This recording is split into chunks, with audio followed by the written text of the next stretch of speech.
بسم اللہ الرحمن الرحیم۔ ان 10 لوگوں کو موت کے وقت تکلیف نہیں ہوگی، ایسے 10 لوگ جن کو موت کے وقت تھوڑی سی بھی تکلیف نہیں ہوگی۔ وہ خوش نصیب 10 لوگ یہ ہیں، نزاع کے وقت مسلمان کو جو تکلیف ہوتی ہے اس پر اللہ رب العزت کی جانب سے نیکیاں عطا کی جاتی ہیں، جیسا کہ سنن ابن ماجہ میں روایت حضرت عائشہ رضی اللہ تعالی عنہا سے مروی ہے کہ رسول اللہ صلی اللہ علیہ وآلہ وسلم ان کے پاس تشریف لائے، اس حال میں کہ ان کے پاس ان کا کوئی قریبی رشتہ دار موت کی سختی میں مبتلا تھا۔ حضور اقدس صلی اللہ علیہ وسلم نے مشاہدہ فرما کر حضرت عائشہ رضی اللہ تعالی عنہا سے فرمایا، اپنے رشتہ دار پر غمگین نہ ہو، اس لیے کہ یہ اس کی نیکیاں ہیں۔ نیز حضرت عائشہ رضی اللہ تعالی عنہا سے ہی اس مضمون کی روایت ہے کہ جب سے حضور اکرم نور مجسم شفیع امت صلی اللہ علیہ وسلم کی وفات کی تکلیف میں نے دیکھی، اب میں کسی مسلمان میت کی حالت نزاع کی تکلیف کو اس کے حق میں برا نہیں سمجھتی۔ بس مذکورہ حدیث سے معلوم ہوتا ہے کہ نزاع کے وقت ہونے والی سختی مرنے والے کے بد اعمالوں کا ہرگز نتیجہ نہیں ہوتی، مسلمان کے حق میں اس پر اجر و ثواب اور گناہوں کی معافی کی ہے امید رکھنی چاہیے۔ ناظرین، 10 لوگوں کو مرتے وقت تکلیف نہیں ہوگی۔ حضرت سیدنا عثمان غنی رضی اللہ تعالی عنہ نے فرمایا کہ دنیا میں 10 لوگ ایسے ہیں جن کو مرتے وقت تکلیف نہیں ہوگی، ان کی روح آسانی سے نکلے گی۔ حالت نزاع انسان کی آدھی روح اندر ہوتی ہے اور آدھی روح باہر ہوتی ہے اور بندہ تکلیف میں ہوتا ہے، اس وقت انسان کو پیاس اتنی لگتی ہے کہ انسان یہ چاہتا ہے کہ سمندر کا پانی پی جاؤں، اور اگر بالفرض ساتوں سمندر کا پانی وہ پی بھی جائے پھر بھی اس کی پیاس کبھی ختم نہیں ہوگی۔ روح نکلتے وقت انسان کو جو تکلیف ہو رہی ہوتی ہے وہ ناقابل بیان ہے۔ حضرت سیدنا عثمان غنی رضی اللہ تعالی عنہ نے فرمایا، یہ 10 لوگ ایسے ہیں کہ انہیں مرتے وقت ذرا بھی تکلیف نہ ہوگی، یعنی موت آسانی سے ہوگی اور بغیر تکلیف کے ہوگی۔ پوچھا گیا کہ جناب وہ کون سے لوگ ہیں جنہیں موت کی سختی میں بھی نرمی میسر ہوگی؟ تو فرمانے لگے، سب سے پہلا شخص وہ جو اپنے ماں باپ کی موت کے بعد، یعنی ماں باپ کے مرنے کے بعد، وراثت کا حصہ اپنی بہنوں کو پہنچانے میں جلدی کرتا ہے، یعنی وراثت کا حصہ اپنی بہنوں کو جلد اور برو وقت پہنچاتا ہے۔ ایسا نہ ہو کہ بہن کے بچے بھوک سے بلکتے رہیں اور تم بہن کے حق پر قبضہ کر بیٹھے رہو، اور بہن اسی انتظار میں رہے کہ میرا بھائی کب مجھے میری ماں باپ کی وراثت میں حصہ دے گا۔ بہت بار یہ بھی دیکھنے میں آتا ہے کہ بہن کی شادی نہیں ہوئی، جبکہ والدین دنیا سے رخصت ہو گئے تو بھائی نے کہا کہ کوئی بات نہیں، جب بہن کی شادی کروں گا تو اس کا حصہ اسے جہیز کی صورت میں دے دوں گا۔ یاد رہے کہ اسلام میں بہنوں کو جہیز دینا فرض نہیں، جبکہ ان کا وراثتی حق دینا فرض ہے۔ دراصل عورت کو جہیز دینا یہودیوں کی رسم ہے، اسلام اس کی ترغیب نہیں دیتا، لیکن اسلام میں عورت کا وراثتی حصہ دینا فرض ہے۔ واضح رہے کہ والدین کے ترکے میں جس طرح ان کی نورینہ اولاد کا حق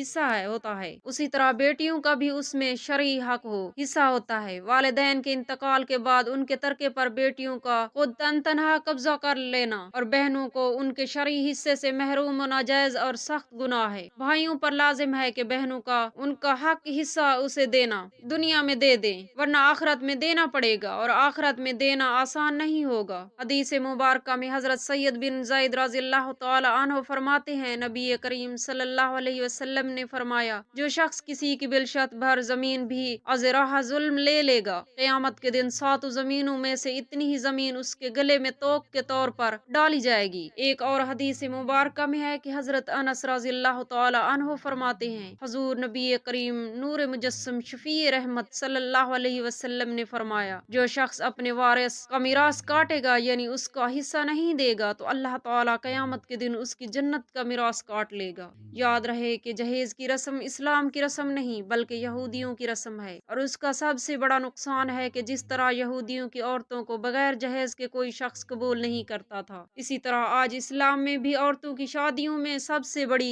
رکاوٹ جہیز ہے۔ غریب آدمی کی بیٹی بوڑھی ہو گئی کہ جہیز کا کوئی بندوبست نہ ہو سکا، اسی طرح اگر کوئی شخص یہ کہے کہ میں بہن کا وراثتی حصہ تو نہیں دے سکتا، البتہ جب اس کی شادی کا وقت ہوگا تو جہیز دے دوں گا۔ لہٰذا فرمایا گیا کہ بہنوں کو بر وقت حصہ دینے والے کی روح موت کی وقت بڑی آسانی سے نکلتی ہے۔ ناظرین، بہن کا حق کھانا ایسا ہے جیسے خنزیر کا گوشت کھانا ہے۔ نمبر 2، یتیم کی کفالت کرنے والا ایسا شخص جو یتیم بچوں کی اچھی تعلیم و تربیت کرے گا، اس کے وقت موت کے وقت تکلیف نہیں ہوگی۔ حضرت عبداللہ بن عباس رضی اللہ تعالی عنہ سے روایت ہے، امام الانبیاء صلی اللہ علیہ وسلم نے ارشاد فرمایا، جس جس نے مسلمانوں کے کسی یتیم بچے کے کھانے پینے کی ذمہ داری لی، اللہ تعالیٰ اسے جنت میں داخل فرمائے گا۔ حضور نبی کریم صلی اللہ علیہ وسلم نے تو یتیم کی کفالت کرنے والے کو جنت میں اپنے ساتھ ہونے کی بشارت سے نوازا ہے، وہ جنت میں آپ صلی اللہ علیہ وسلم کے ساتھ ہوگا۔ حضرت سہیل بیان کرتے ہیں کہ نبی اکرم نور مجسم شفیع رحمت صلی اللہ علیہ وسلم نے فرمایا، یتیم کی کفالت کرنے والا جنت میں اس طرح ہوں گے، اور آپ صلی اللہ علیہ وسلم نے اپنے انگشت شہادت اور درمیانی انگلی کے درمیان تھوڑا سا فاصلہ کر کے اشارہ کیا۔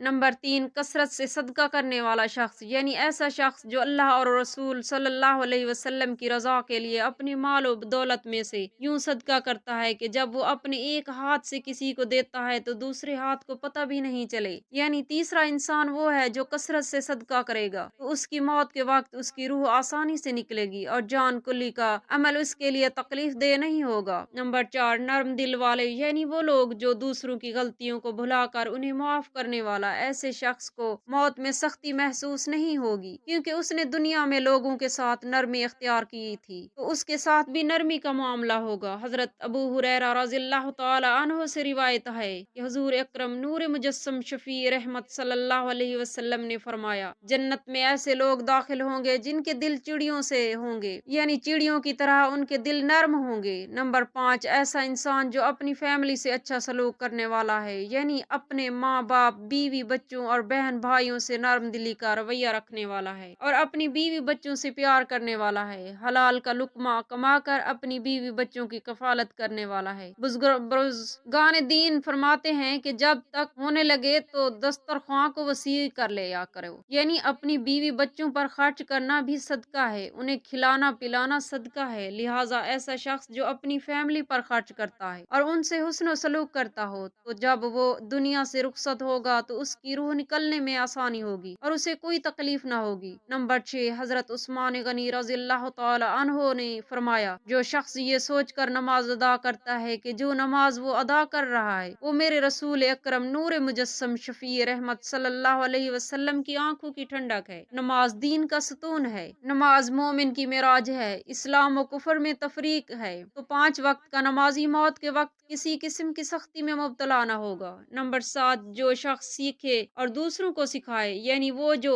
شخص خود بھی قرآن پڑھتا ہو اور دوسروں کو بھی قرآن سکھاتا ہو، پھر فرمایا راتوں کی تنہائیوں میں اٹھ کر قرآن پڑھا کرو اور قرآن پڑھتے وقت رویا کرو، فرمایا کہ اگر رونا نہ بھی آئے تو رونے کی کوشش کر لیا کرو۔ حضرت علی گنج بخش رحمت اللہ علیہ فرماتے ہیں، کسی نے پوچھا حضرت اگر رونے کی کوشش بھی کریں اور پھر بھی رونا نہ آئے تو پھر کیا کریں؟ تو فرمایا کہ پھر اپنے مقدر پر رویا کرو، تم اتنے سنگ دل ہو گئے ہو کہ تمہاری آنکھیں آنسو نہیں بہاتی۔ نمبر 8، بیٹیوں کی پرورش کرنے والا، جس شخص کے 2 سے زیادہ بیٹیاں ہوں اور وہ ان کی خوش دلی سے پرورش کرے اور ان کی اچھی تعلیم و تربیت کرے اور پھر جوان ہونے پر ان کی اچھی جگہ شادی کرے تو اس کو موت کے وقت تکلیف نہیں ہوگی اور وہ جنت میں داخل ہوگا۔ حضرت انس بن مالک رضی اللہ تعالی عنہ کہتے ہیں کہ حضور نبی کریم صلی اللہ علیہ وسلم نے فرمایا، جس نے 2 لڑکیوں کو ان کے جوان ہونے تک پالا پوسا، قیامت کے دن میں اور وہ اسی طرح آئیں گے، اور آپ صلی اللہ علیہ وسلم نے انگلیوں کو آپس میں ملایا۔ نمبر 9، رات کو قیام کرنے والے کو بھی موت کے وقت تکلیف محسوس نہیں ہوگی۔ نمبر 10، وضو کے بعد 2 رکعت نفل باقاعدگی سے ادا کرنے والے کی روح بھی آسانی سے نکلے گی اور اسے کسی قسم کی تکلیف نہ ہوگی۔ اللہ پاک سے دست ادب گریزاری انکساری سے دعا ہے کہ ہم سب مسلمانوں کی موت کے وقت کی سختیوں کو دور فرما کر ہمارا خاتمہ ایمان پر فرمائے۔ اللہ تعالی ہمیں نیک عمل کرنے کی توفیق عطا فرمائے، آمین یا رب العالمین۔